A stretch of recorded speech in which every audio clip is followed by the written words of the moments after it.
We'll move now to testimony on S1076, an act honoring the value of personal property, filed by Senator Durant.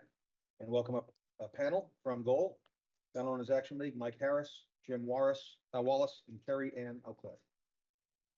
Welcome.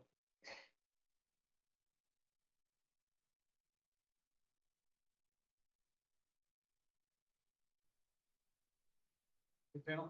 Jim was not able to join us today. Thank you for the opportunity to testify on a few bills for the committee. We appreciate the time and consideration. Sure. So Senate 1076, an act honoring the value of personal property. But notwithstanding straw purchase and illegal transfer issues, which we totally understand, there are a huge concern for everybody.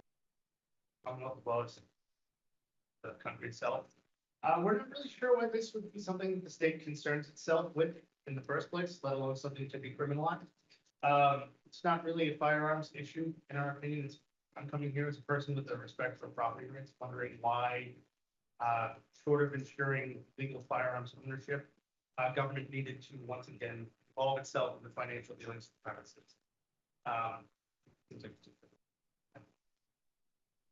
Peaceful firearms and thank Senator Durant for filing this one.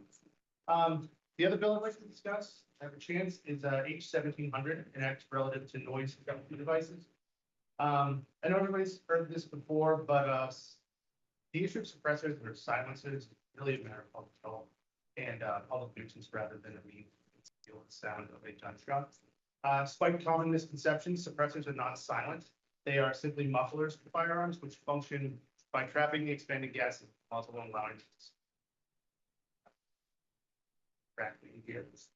suppressors reduce the sound of a gunshot by an average of 20 to 35 decibels, which is roughly the same as earplugs or earmuffs.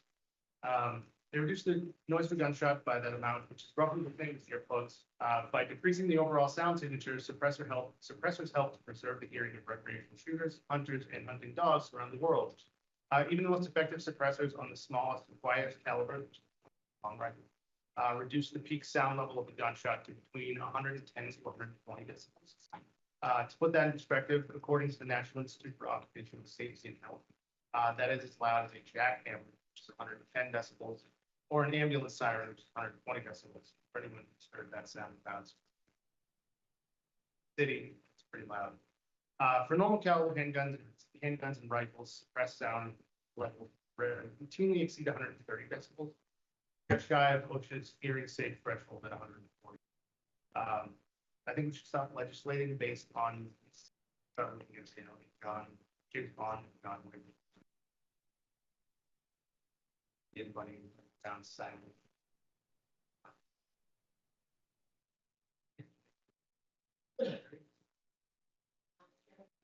Sorry, we've just been told that the microphone, just speaking in the microphones, if the anyone coming up to testify today could do that. Apparently the virtual hearings having difficulty picking up. Okay, sorry. Chairman Day, distinguished members of the committee, thank you for having me today. My name is Kerrie and Auclair. I'm a law-abiding citizen, a fully vetted firearm instructor. I work for Gun Owners Action League. I'm the Women's Program Assistant and Outreach Director. I volunteer for I volunteer as a state director for Women for Gun Rights and Armed Women of America. And most importantly, I'm a mother of two. I care deeply about my community's safety. I'm here to voice my strong support for H 1880 and S 1088, which would impact stricter penalties for individuals convicting both drug trafficking and illegal firearm offense.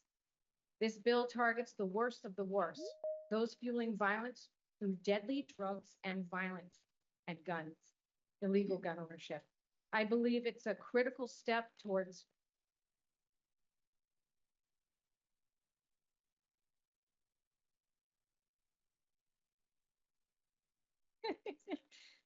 I believe it's a critical step towards fixing our broken justice system. I want to share my frustration and anger and repeat violent offenders and illegal gun trafficking are so often allowed back on the street. In contrast, law-abiding gun owners like myself are increasingly over-restricted. We've all seen this on the headlines. One example haunts me the most. A man who murdered a Yarmouth Police Sergeant Sean Gannon in 2018, shot several, severely injured his canine Nero as well. This man was a career criminal with over 111 prior charges and dozens of arrests. Yet he was let back out in the street on probation, free to roam our neighbors. Why was someone like that let back out on the street with such a violent record? Even after Sergeant Gannon's death, while awaiting trial behind bars, he severely attacked another inmate, nearly severing the man's ear.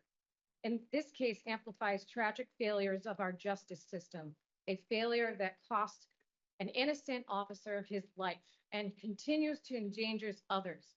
I ask you, how many chances do we give violent offenders before we finally keep them off the streets for good? Unfortunately, this case is not, he's not an outlier. This scope of illegal gun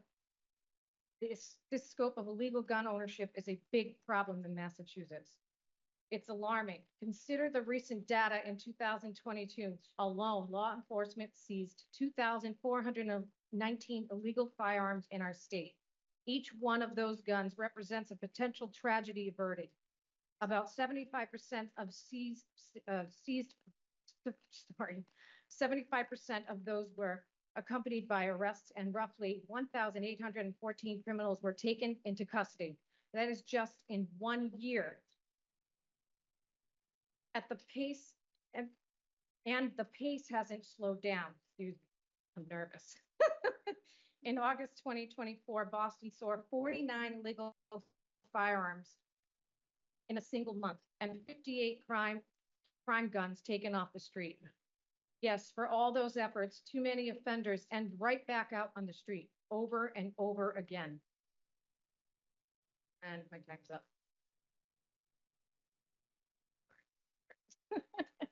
I also want to mention real quickly, I remember going to one of your listening tours in Brockton, and that was May 8th, 2023. And I talked to a police chief, and I asked him, how many times have you arrested somebody and let them back out in the street? He really couldn't answer that question, and it was a shame. So I'm going to take any questions. Thank you. Any questions from the committee? Question, Luca Reed. Thank you, Mr. Chair. Thank you both for testifying. This question goes to the first gentleman who testified around the question regarding property rights, of why the Commonwealth would care about this issue. And I'd like to take the time just to illuminate an actual question and response as we try to better understand this legislation and its implications across the Commonwealth. So upon reading the legislation, one of the things that came to mind for me is the possibility, if this law were adopted, as providing a back channel to acquire firearms illegally, precisely what your co-person testifying is trying to avoid.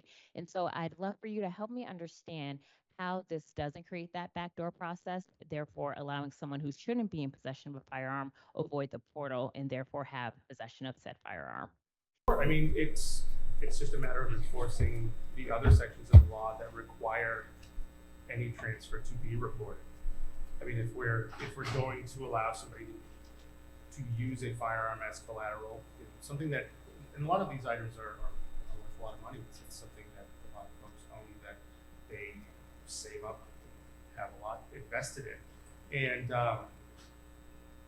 you know, like I said, it's just a matter of ensuring that the other sections of the law are followed, that don't allow for straw purchases or for illegal transfers and things like that. I mean, it's a matter of enforcing the other sections, in my opinion. Any other questions from the committee? Seeing none, thank you.